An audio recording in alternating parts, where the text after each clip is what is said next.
Corona की तीसरी लहर की सुप्रीम कोर्ट को टेंशन। क्या तीसरी लहर के खतरे में है बच्चे? तीसरी लहर से बच्चों को कैसे बचाएं? जानें क्या है बच्चों के डॉक्टरों की राय। कोरोना का खतरा फिलहाल खत्म होता नहीं दिख रहा है। वायरस के नए नए वेरिएंट्स की वजह से अब इसकी तीसरी लहर की बात होने लगी है। सरकार के प्रधान वैज्ञानिक सलाहकार के विजय राघवन के साथ तमाम एक्सपर्ट्स इस बारे में चेतावनी दे चुके हैं। वायरोलॉजिस्ट और कोविड एक्सपर्ट कमेटी कर्नाटक के मेंबर डॉक्टर वी रवि सहित तमाम जानकारों ने आगाह किया है।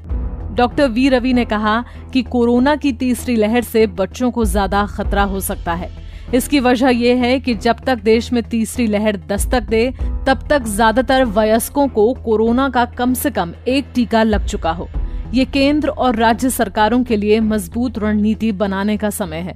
अक्टूबर और दिसंबर के बीच उन्हें स्थितियों को संभालने के लिए अभी से तैयारी करनी होगी। कोरोना की इस तीसरी लहर पर सुप्रीम कोर्ट भी टेंशन में है। सुप्रीम कोर्ट का कहना है कि तीसरी लहर के बारे में एक्सपर्ट बता रहे हैं कि वे आने वाली है। एक्सपर्ट कह रहे हैं कि तीसरी लहर बच्चों को प्रभावित करेगी। अगर बच्चे अस्पताल जाएंगे तो फिर पेरेंट्स को भी साथ जाना होगा। इसी कारण वैक्सीनेशन इस ग्रुप के लोगों को जल्द दिया जाना चाहिए और वैक्सीनेशन समय पर पूरा किया जाना चाहिए। इसके लिए साइंटिफिक तरीका अपनाया जाना चाहिए और इसका इंतजाम किया जाए।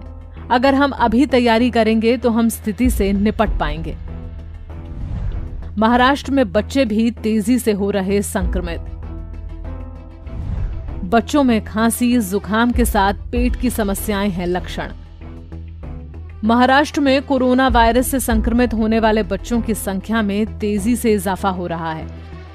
स्वास्थ्य विभाग के अनुसार राज्य में अब तक 0 से 10 वर्ष के 1,45,930 बच्चे वायरस से संक्रमित हो चुके हैं। राज्य में हर दिन करीब 300 से 500 बच्चे बीमार हो रहे हैं। राज्य में 11 से 20 साल के 3,29,703 बच्चे और युवा अब तक वायरस की चपेट में आ चुके हैं। कोरोना की मौजूदा लहर में 12 साल से कम उम्र के बच्चों के साथ नवजात शिशुओं में भी संक्रमण मिला है। गुरुग्राम स्थित फोर्टिस मेमोरियल रिसर्च इंस्टीट्यूट में पीडियाट्रिक विभाग के प्रमुख और निदेशक डॉक्टर कृष्ण चुख के अनुसार ज्यादातर बच्चे जो कोविड-19 से प्रभावित हैं उनमें मौजूद लक्षण हल्का बुखार, खांसी, जुकाम और पेट से संबंधित समस्याएं हैं। कुछ को शरीर में दर्द, सिर दर्द, दस्त और उल्टी की भी शिकायत है। गंगाराम अस्पताल के वरिष्ठ सलाहकार बाल रोग विशेषज्ञ डॉक्टर धीरेन गुप्ता का कहना है कि ऐसे भी कुछ मामले हैं जिसमें निमोनिया भी देखा गया है। कुछ बच्चों में मल्टी सिस्टम इन्फ्लेमेटरी सिंड्रोम जैसी अधिक गंभीर जटिलताएं भी देखने को मिल रही हैं। तो अगर आपको भी बच्चों में ऐसे लक्षण नजर आएं तो उन्हें नजरअंदाज बिल्कुल न करें। एक्सपर्ट्स का कहना है कि पेरेंट्स बच्चों में हल्के लक्षणों को नजरअंदाज ना करें। माता पिता को बच्चों में संभावित डायरिया, सांस लेने में समस्या और सुस्ती जैसे लक्षणों पर ध्यान रखना चाहिए। खासकर बुखार के साथ इस तरह के लक्षणों पर सतर्क रहने की सलाह है। बच्चों के संक्रमित होने पर बाल रोग विशेषज्ञ डॉक्टर रमेश अय्यर का कहना है कि टाइम पर टेस्ट नहीं होने से बच्चे बीमार हो रहे हैं। उन्होंने कहा कि कोरोना की दूसरी लहर के बाद भी लोग जल्दी टेस्ट नहीं करवा रहे हैं। मेडिकल से दवा लेकर घर में रह रहे हैं। समय पर टेस्ट नहीं करवाने के कारण घर के बच्चे भी रोग का शिकार हो रहे हैं। एक बार कोरोना से ठीक होने के बाद कुछ बच्चों को पोस्ट कोविड की परेशानियों का भी सामना करना पड़ रहा है।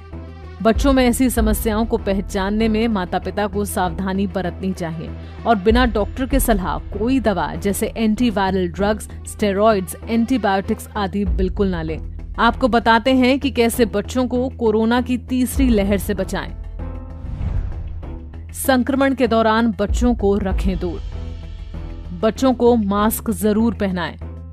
खेलने के लिए घर से बाहर ना निकलने दें। बच्चों के साथ सार्वजनिक स्थानों, फंक्शन या अन्य आयोजन में ना जाएं। बच्चों को दें घर का बना खाना। फलों और सब्जियों का सेवन ज्यादा कराएं। इम्यूनिटी बूस्ट करने के लिए दें मल्टीविटामिन। आपको बता दें कि कोरोना की तीसरी लहर करीब 2.5 महीने बाद दस्तक देगी। ऐसे में बेहद जरूरी है कि आप अपना बच्चों का और परिवार का खास ख्याल रखें। हमेशा मास्क पहने रहें, बार बार हाथ को धोते रहें और सैनिटाइज करते रहें। हमसे जुड़े रहने के लिए हमारे YouTube चैनल को सब्सक्राइब करें और नई वीडियो की नोटिफिकेशन के लिए बेल आइकॉन को दबाएं। अगर आप ये वीडियो Facebook पर देख रहे हैं तो लाइक जरूर करें और ज्यादा से ज्यादा शेयर करें। धन्यवाद।